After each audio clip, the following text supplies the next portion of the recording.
Hello and welcome to the Leighton Cassette Podcast. Today I'll be covering Jaws. Jaws is often heralded as the prototypical summer blockbuster. Now there is a lot of meat on the bone as in regards to the backstory and filming of the movie, so let's jump right in.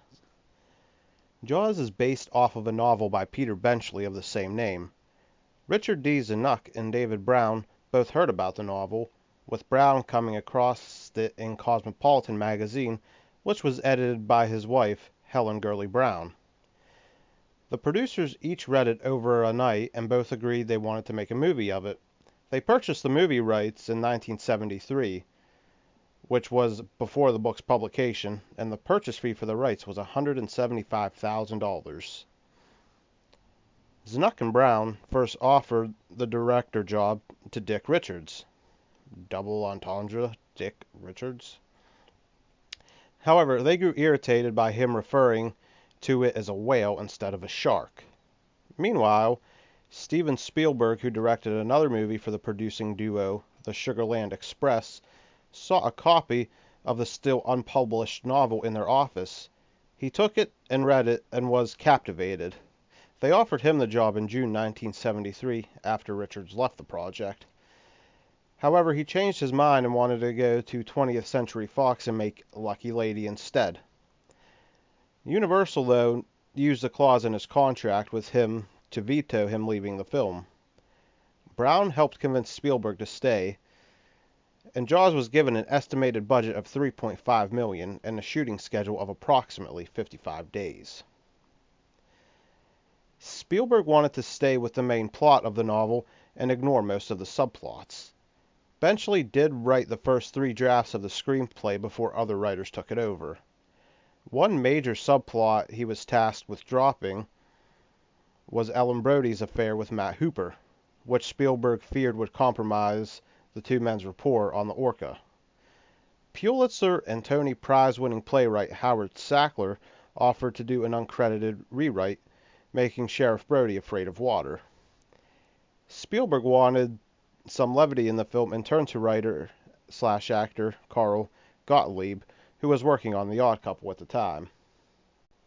While the deal with him was originally for a 1-week dialogue polish, Gottlieb eventually became the primary screenwriter, rewriting the whole script during the 9-week shoot, with many scenes being written the night before they were shot. John Millis, Matthew Robbins, and Hal Barwood also made uncredited contributions.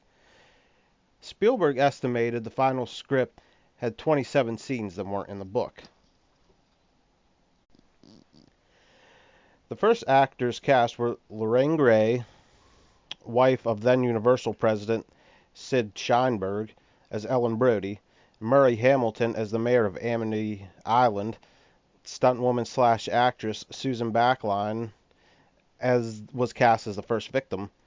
Most of the minor roles were played by the residents of Martha's Vineyard, such as Deputy Hendricks, who is played by Jeffrey Kramer, who would go on to become an actor and producer. Roy Scheider would get the part of Chief Martin Brody after Robert Duvall turned it down. Spielberg did initially hesitate because he feared Scheider would try and play a tough guy like his character in The French Connection. 9 days before production, neither Quint nor Hooper had been cast. Zanuck and Brown worked with Robert Shaw on The Sting and suggested him to Spielberg. Shaw was reluctant to take the role and only did so at the behest of his wife and assistant. He wound up stating, "The last time they were this enthusiastic about a role was from Russia with Love, and they were right." For the role of Hooper, Spielberg initially wanted Jon Voight. Spielberg's friend George Lucas suggested Richard Dreyfuss, who Lucas worked with in American Graffiti. He initially passed, but then accepted after a pre-release screening of The Apprenticeship of Dudley Kravitz because he was so disappointed in his performance and worried that no one would ever hire him again. Principal photography began May 2, 1974 in Martha's Vineyard, Massachusetts. Brown later said that they needed a lower middle class vacation area so that it would seem the appearance of a shark would destroy the tourist business. Cinematographer Bill Butler devised new equipment for underwater shooting. Spielberg asked the art department to avoid red in the scenery and wardrobe so that the blood from the attacks would have a bigger impact. 3 full-size pneumatically powered prop sharks, nicknamed Bruce after Spielberg's lawyer Bruce Raymer. The sharks were designed by art director Joe Alves and fabricated at Raleigh Harper's Motion Picture and Equipment Rental. Construction required 40 effects technicians, and they were supervised by Bob Matty, best known for 20,000 Leagues Under the Sea. Jaws was the first major movie to be shot on the ocean. The shoot had major problems and went way over budget. The original budget was $4 million, but wound up costing about $9 million. The many difficulties of shooting at sea included sailboats drifting into shots, cameras got wet, and the Orca even started sinking one time. The sharks malfunctioned with hoses in the sharks taking on salt water, corroding skin on the sharks. This caused rewrites in the script where the shark was more hinted at, and that was reflected in John Williams' score, with just the dorsal fin showing sometimes and the score swelling to signature the shark's arrival. Production wrapped in October 1974, over 100 days over schedule. Spielberg worried he wouldn't work again because no film ever went 100 days over schedule. He was not there as the final scene when the shark was exploded was shot, as he thought the crew planned on throwing him in the water afterwards.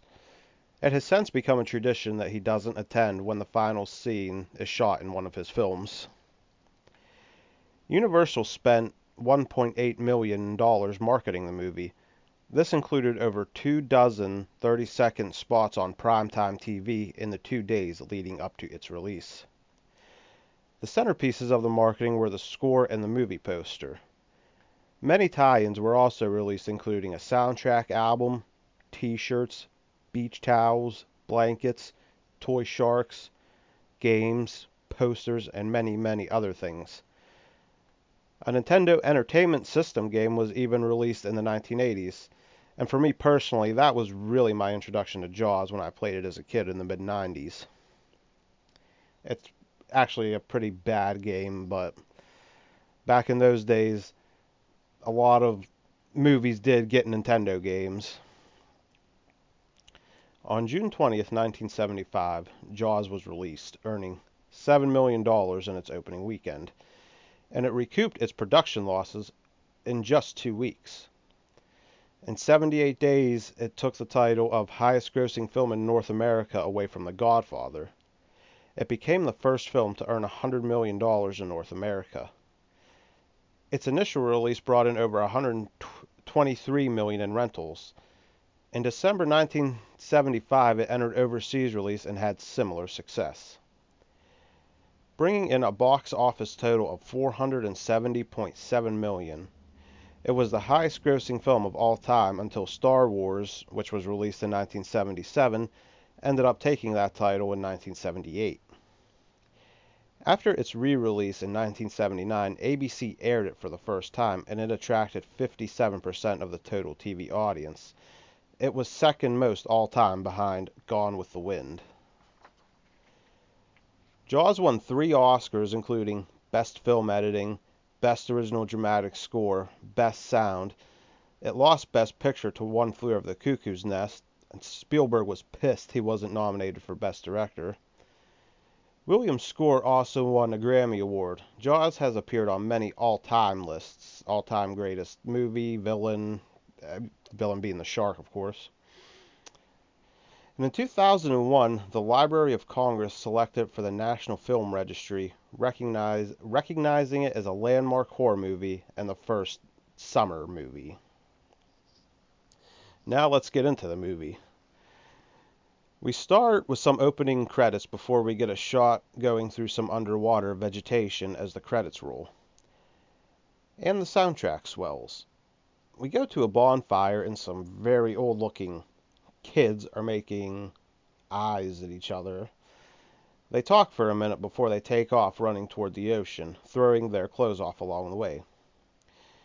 Now it's supposed to be nighttime here, and it is mostly with the sun almost completely down. It's more sunset than nighttime, but when they're on the beach it looks like it's nighttime, so I'm going to go with it was supposed to be nighttime. And I've been to the beach, and once the sun goes down it's pretty dark, and swimming on the beach in the dark probably isn't the best idea. Anyway, she goes in the ocean and he ends up passing out on the beach before he could make it in. There's a really cool underwater shot of her swimming. We get another shot going up toward her, and we can barely see a little nudity, so it's here I'll mention that this movie is rated PG, so you can definitely tell it was at a time when not everything was so sensitive, especially with some visuals that come later in the film. And I do believe that PG-13 wasn't a thing yet, it was just PG and R, so probably wasn't harsh enough to be an R-rated movie, obviously. But we see her starting to get attacked, and it appears the shark drags her and pushes her around the water.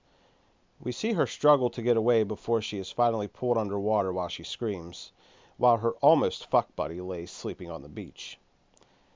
The scene then goes silent as if nothing had happened at all. The next morning we meet Chief Martin Brody and his wife Ellen.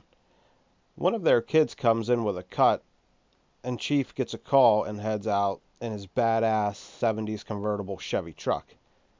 Nice sweeping shot of the scenery of the island. We see the kid that passed out a few minutes ago talking to Chief Brody at the beach. Martin's deputy blows his rape whistle, and the pair go running toward him, and we see the lady from the beginning's hand with crabs walking all over it washed up on the beach. We see the kid and the deputy looking distraught while Brody's assistant babbles while they're back at Brody's office, and he fills out he puts shark attack. I believe he's filling out an incident report or whatever it would be. But Brody gets a call from the medical inspector and leaves. He walks through a celebration in town as it is close to the 4th of July. Brody sends his deputy, who had come to find him, to take him back to the office, and Brody walked to the hardware store, and he got items to make a sign that says, "This say beach is closed and no swimming," as they don't have any. But Brody sends the deputy back, and Brody takes his truck, and he goes to retrieve some Boy Scouts swimming. We see the mayor come out of a building, and Deputy Dipshit tells him about the shark attack. Brody is on a ferry, and the mayor and his cronies drive on and basically tell him that we're not closing the fucking beaches. He's all worried about tourists going to Cape Cod or the Hamptons, as Amity, the town this is set in, is a summer spot for vacationers. The medical examiner, who is here with the mayor, changes his story and says it's a boating accident instead of a shark attack. We go to a crowded beach and see a kid wearing red shorts, which is kind of funny that they weren't supposed to have any red, but this kid definitely has red shorts on.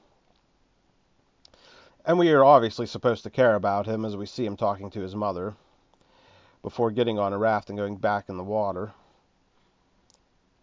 Chief Brody is watching everyone swim intensely while some asshat with buck teeth comes up to him and complains about parking or some bullshit.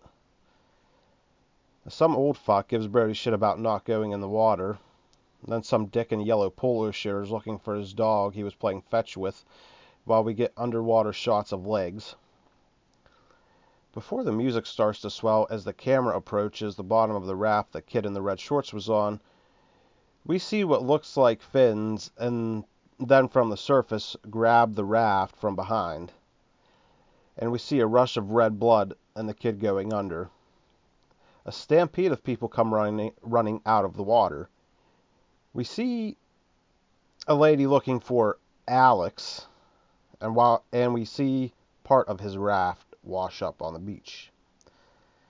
Next, we see a reward sign promising $3,000 to whoever can kill the shark that killed Alex. We see a town hall or town council type of meeting. Someone makes a joke about the bounty on the shark. Martin speaks first and he announces his plans to close the beaches, which causes commotion amongst the town's business owners, as they depend on the people coming to Amity for the beach. So these townspeople are shitty people. Well, at least the business owners, along with this mayor. We see and hear literally nails on a chalkboard as an old fisherman slash shark hunter, Quint, volunteers his services by being very melodramatic about catching the fish. The mayor thanks Quint and says they will take it under advisement. We see people putting the signs that the beaches are closed while Brody reads up about sharks. Brody damn near has a stroke when he sees his son Michael sitting in a boat tied to a pier. They got him the boat for his birthday. Ellen tells her husband that he is overreacting until she hilariously sees a picture in the book he was reading of a shark attacking a boat, and then she begins to yell at him. That's a good funny little bit.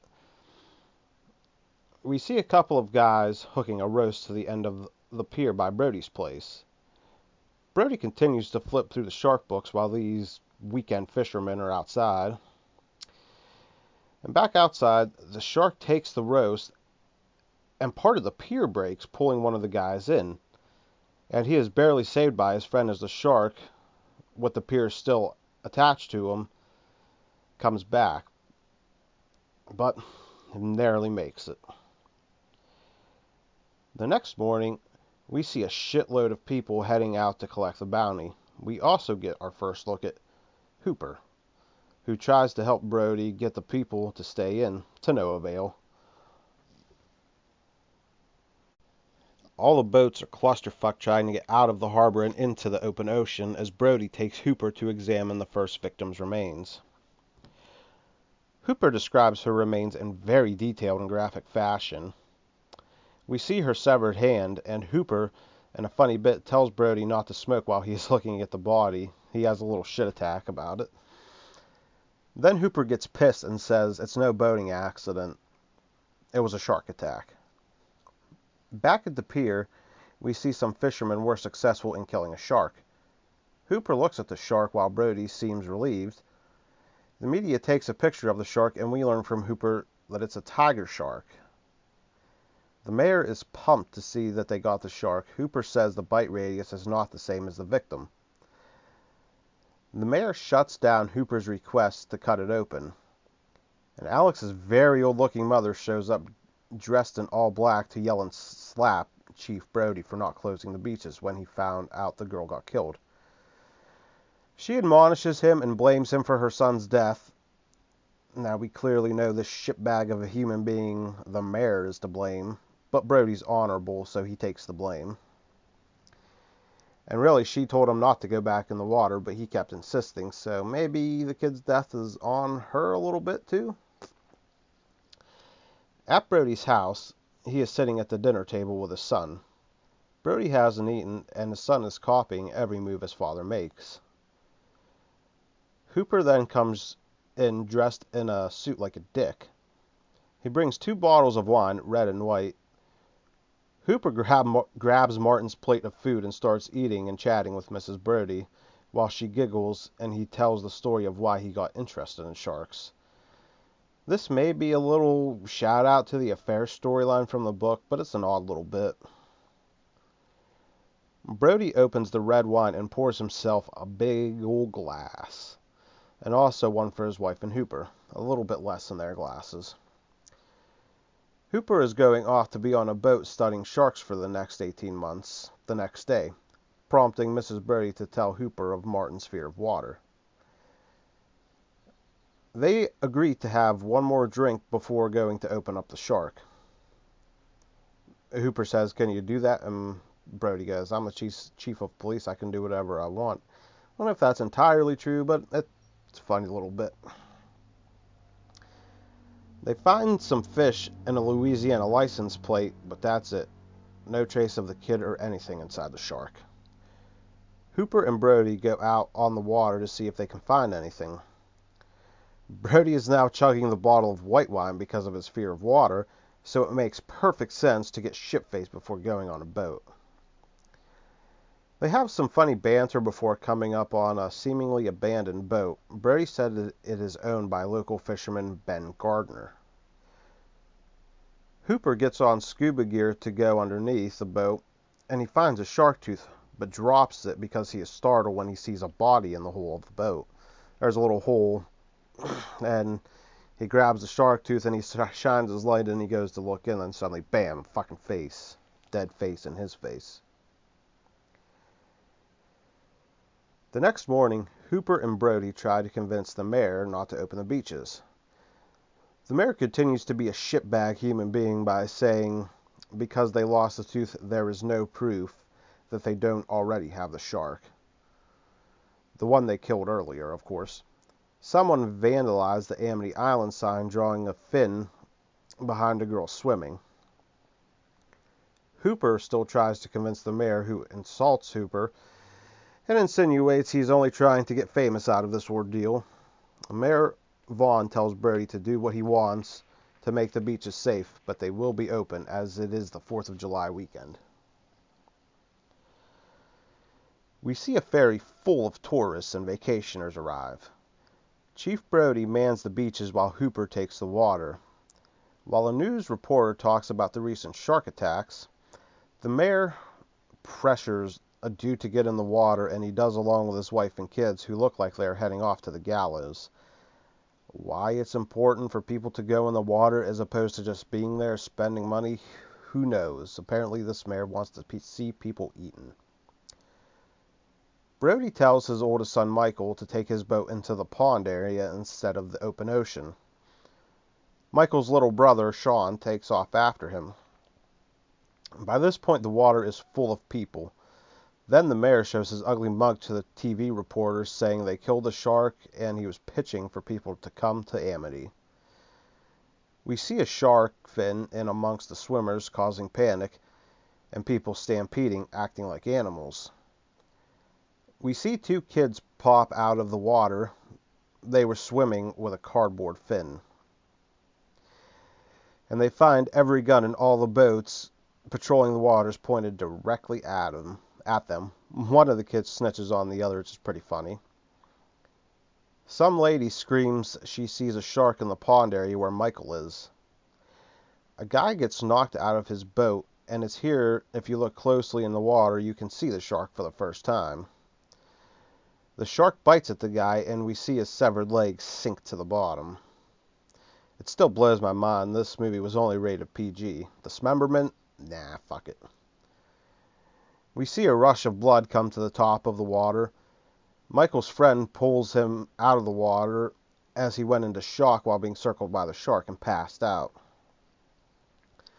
Brody goes to confront the mayor while he is at the hospital with his son.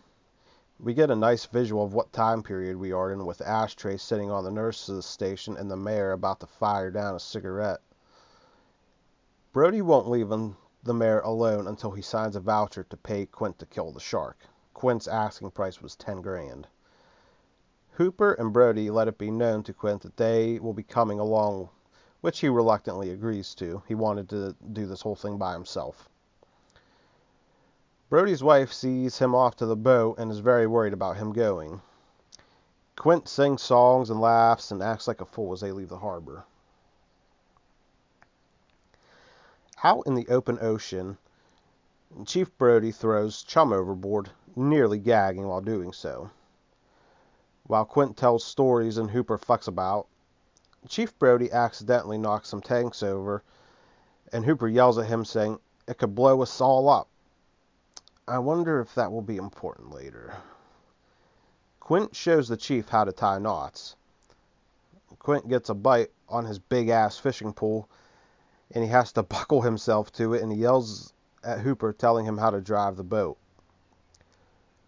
Hooper and the chief try to get the catch in, with Hooper believing it's not a shark. Quint tells Hooper how to drive and which way to go, to Hooper's annoyance. Chief throws some more chum overboard while pissed off and venting. The shark jumps out of the water, giving us the best look at him yet. Brody then slowly backs up and utters a famous but often misquoted line, "You're going to need a bigger boat." Quint goes out to investigate, and the three of them see the massive shark swim beside the boat. Quint guesses 25 feet and 3 tons. Quint readies a harpoon gun, and he gets a call from Mrs. Birdie while all this is going on, and he quickly gets her off the radio by lying to her, telling her they haven't seen anything yet. Hooper tries to get a picture of the shark, and Quint reappears and yells at Hooper to tie a barrel on the harpoon gun so they can visually track him. But Hooper is late getting to the barrel as he went to get a gadget of his own. Hooper barely gets the knot tied before Quint shoots the shark. Hooper turns the boat around to get another shot at the shark, but the shark dives down before they can do so. As it gets dark, Chief Brody almost pleads for them to go in and get a bigger boat, but to no avail. Hooper and Quint have some fun showing each other their scars as they drink. When Chief Brody asks about a scar on Quint's arm, Quint says it was from a tattoo removal of the USS Indianapolis. He recounts the real-life tale of how the ship was hit by 2 Japanese torpedoes during World War II, and how the Navy didn't know they were missing right away, along with sharks eating some of the survivors and dead. This also explains why Quint would want to keep people safe, besides the money. But he definitely has a grudge against sharks in general because of this. Like, he hates every single fucking shark because of his experience, and maybe hard to blame him, but... The three then pass the time by singing a song. Then we see the barrel pop up, when suddenly they hear the boat being rammed. Quint shoots around at the area of the barrel until it disappears again. Hooper and Quint attempt to fix the boat in the light of the morning as some salt water made it into the fuel line. Again, the barrel appears as Hooper and Quint are pulling the slack from the rope, going from the barrel to the shark. Suddenly, the shark pops out of the water, scaring the shit out of them. Chief Brody goes to the radio to call for help, but Quint grabs a baseball bat and destroys the radio. I have no fucking clue why he did this. Maybe he wanted full credit for the shark, but Quint wants nothing to do with anyone else showing up. The shark returns, and Hooper hooks another barrel up for Quint, who shoots it right into the base of the shark's fin. Quint shoots him again while Brody unloads some rounds from his revolver in it. Hooper and Brody tie off the barrels to the boat, and Brody accidentally gets Hooper caught in between the ship and the rope. The shark is pulling the slack out of. The shark is pulling the thing that is tied off to a clean, I believe they called it. They struggle to untie the shark from the boat, but eventually Quint cuts it free. I guess they were trying to tie the 2 barrels to, opposite sides of the boat, on the back. I guess to keep it there so it couldn't run away again, but the shark is way too powerful and is destroying the fuck out of that boat. The Orca has taken on more water, and Chief worries it'll sink. Quint plans to take the shark into the shallow waters as it is chasing them. As Quint speeds up, destroying the engine, he yells at Hooper, who tries to get him to back off, and it must have been some language other than English, because I don't understand a fucking word of it. Finally, the engine blows, and the boat is flooding. They come up with a plan for Hooper to enter the shark cage, and hope he gets close enough that Hooper can stick him in the mouth with a syringe full of poison. We know it's poison because the bottle was labeled as such. They give Hooper his goggles and a harpoon gun and lower the cage. And Brody very grossly puts the glasses Hooper was wearing in his mouth to hold them. Hooper wears glasses, and when he hands them to Brody, he just sticks them right in his mouth like a fucking savage. We see the shark speeding toward the cage, going past it before it circles back, hitting it from behind, causing Hooper to drop the poison harpoon. Hooper just can't fucking hold on to anything in the water. The shark keeps attacking a hole it made in the cage, while Hooper stabs the shark in the head with a knife. Hooper is eventually able to get out through the back of the cage and swims down towards the bottom. Back on the boat, it's chaos as they try to raise the cage. A mast breaks. They eventually do get the cage raised, but find no Hooper. Then the shark decides it's had enough of this shit and flops up on the boat, destroying the poop deck. Quint slides down. After some kicking and screaming, he is devoured by the shark in a particularly brutal and violent fashion for a PG movie. Brody retreats inside the sinking cabin, and the shark busts through like he's the fucking Kool-Aid man. Brody throws one of the compressed air tanks at it, and the shark takes it with him as he takes off. The shark comes swimming back towards the boat while Brody ascends to the crow's nest on the sinking ship. The shark bites at Brody while he stabs him in the head with a spear.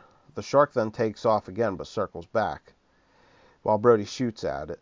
Brody then says another famous line, "Smile, you son of a," while he shoots the tank in the shark's mouth, destroying the shark. We see shark matter everywhere and a very happy Brody. And then Hooper suddenly ascends, now that all the work is done, of course. Hooper and Brody swim in on barrels joking about what day it could be and Brody not liking the water. And the credits roll on a nice beach scenery. Positives, good score. One of the best of all time, actually, and that's just John Williams doing what John Williams does. Good visuals, good acting, and good suspense that really does still work today. It really does help that we don't see the shark a whole lot until the end, because it makes more of an impact when you do see it. Good story. Overall, everything is executed really well. Negatives, Quint can be a bit much for me. He's not terrible, though. Chief Brody being afraid of water, and he's the sheriff of a beach town. What the fuck? And the parts on the boat do seem to drag a little, for me at least. Finally, the shark does look a little fake, but it's not near as bad as a bad CGI.